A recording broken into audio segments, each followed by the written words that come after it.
약식 진리표 방법을 이렇게 쓰는 이유는 바로 앞에서 우리가 봤던 진리표를 딱 그리는 걸 보면은 A, B, C, D 정도 문장이 이제 4개밖에 없는데도 이걸로 타당성 평가를 하려면은 16줄을 이렇게 쫙 써야 되잖아요. 그게 너무 많다, 너무 심하다라는 그런 아이디어에서 뭔가 더 쉽게 할 수 있는 방법이 없을까라고 생각을 해서 제시를 한 건데, 약식 진리표 방법은 타당성 평가라기보다는 이제 부당성 평가를 하는 겁니다. 부당성을. 타당성 평가하는데 너무 많이 걸리니까 부당성을 평가해가지고 부당하지 않으면 타당한 거 아니겠냐 이런 식으로 보는 거죠. 그래서 이 경우에는 어떤 논증이 주어지면은 그 논증이 이제 부당하다는 거를 가정을 합니다. 그러니까 어떤 전제가 있을 때 그 전제가 참이면서 B가 거짓인 해석이 존재한다고 여기는 거죠. 그런 거를 이제 여겼을 때 결론을 거짓으로 가정을 해서 그러니까 그 부당하다는 거를 가정한다는 거는 결론을 우선 거짓으로 가정을 하는 것이고, 결론을 거짓으로 한 다음에 전제들이 전부 다 참인 경우를 최대한 만들어 보려고 노력을 하는 거죠. 그거를 해서 두 가지가 나올 텐데, 모든 전제들이 참인 진리 조건적 해석이 있다고 한다면 결론이 거짓이니까 전제가 참인 경우에 결론이 거짓인 그런 케이스가 있다는 거잖아요.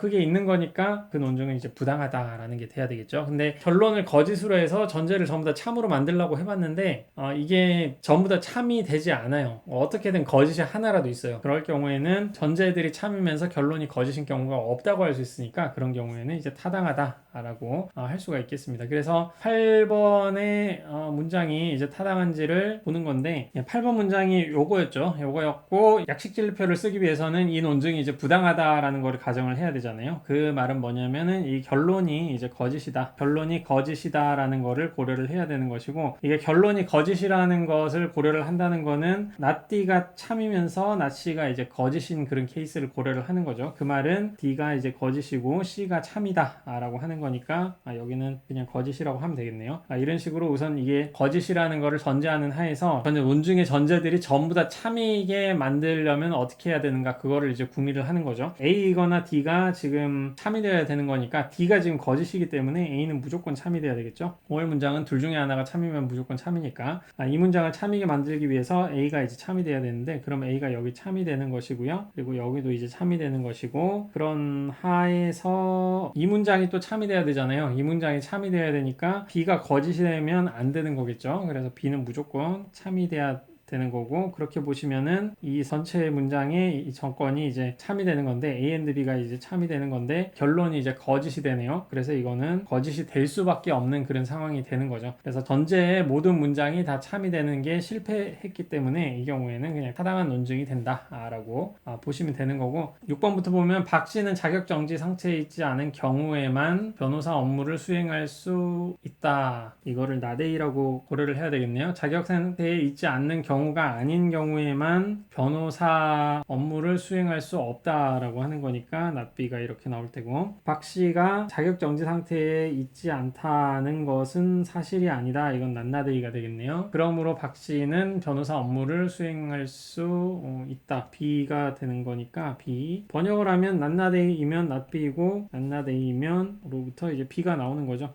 이런 문장이 되겠네요. 변호사 업무를 수행할 수 있다를 B로 지금 해석을 한 겁니다. 그 하에서 뭐뭐하는 경우에만 이라고 돼 있는 거잖아요. 그리고 박씨는 자격정지 상태에 있지 않다를 나데이로 본 거고, 경우에만이니까 나데이가 나실 경우에 업무를 수행할 수 있다는 거에 부정이다 라는 걸로 해석을 한 것이고, 박씨가 자격정지 상태에 있지 않다는 것은 사실이 아니다. 그래 나데이가 사실이 아니다 라고 하는 거고, 그걸로부터 보시면 아시겠지만 그냥 낫비가 나와야 되는 거죠. 근데 B가 나오는 거죠. 이거 약식 진리표로 한번 또 해보시면은 B를 이제 거짓으로 만들고 전부 다 참이게 만들어야 되잖아요. 그러면은 이게 이제 참이 되는 것이고, A 문장을 낫비가 참이 되니까 전제가 어떻게든 그냥 참일 수 있죠. 이 문장을 참이게 만들기 위해서는 낫나데이가 참도 거짓도 다 되는 거니까 이렇게 참 해버리면은 전제가 참이면서 결론이 거짓인 그런 케이스가 존재합니다. 그렇기 때문에 이 경우에는 부당하다. 7번으로 바로 넘어가면은 남주는 여행 가이드나 또는 스튜어디스가 될 것이다 라는 게 첫 번째 문장. 남주는 여행 가이드 satisfied가 된다면 그녀는 여행을 자주 하게 될 것이다.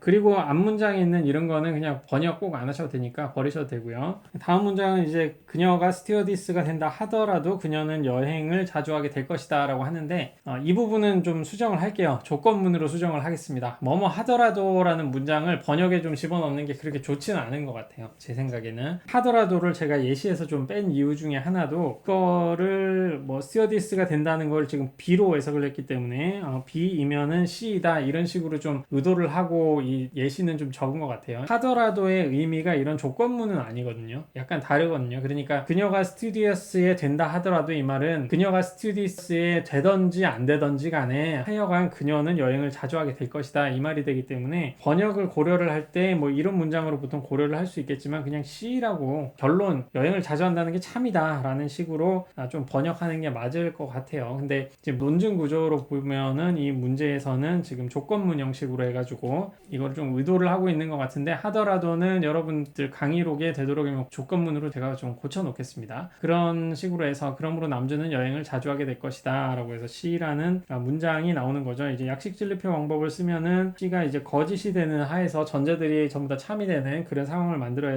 되는 거죠. C가 거짓이 되는 거고 이게 거짓이 될 때 이 두 문장을 이제 참으로 만들기 위해서는 B는 참이 되면 안 되겠죠. 그러니까 B도 거짓이 돼야 되고 A도 거짓이 돼야 되고 그래서 A, B는 이 양선언지가 다 거짓이 돼야 되니까 이 두 문장이 참이 되면은 이거는 무조건 거짓이 돼야 되는 거죠. 전제가 모두 참이면서 결론이 거짓인 케이스가 없으니까 이 경우에는 타당하다. 그래서 답은 타당하다가 될 거고요. 그리고 10번 번역 문제 보면은 줄리어스 시저가 정당하게 자신의 것이 아닌 권력을 찬탈했다면 뭐 아닌이라는 말이 안에 들어가긴 하지만 그냥 한 문장으로 A라고 하죠. 했다면 그는 비난을 받아 마땅하다. B. 시저는 합법적인 황제였거나 C이거나 또는 정당하게 자신의 것이 아닌 권력을 찬탈했다 라는 거는 A네요. A 문장 동일하죠. 그리고 시저는 합법적인 황제였다가 C가 이렇게 나오는 거고 따라서 그가 비난받아 마땅하다는 것은 옳지 않다. 옳지 않다라는 표현을 썼는데 이게 좀 애매하죠. 하지만 여기 의도로 봤을 때는 참이 아니다로 여기는 거니까 이것도 좀 참이 아니다로 수정해 둘게요.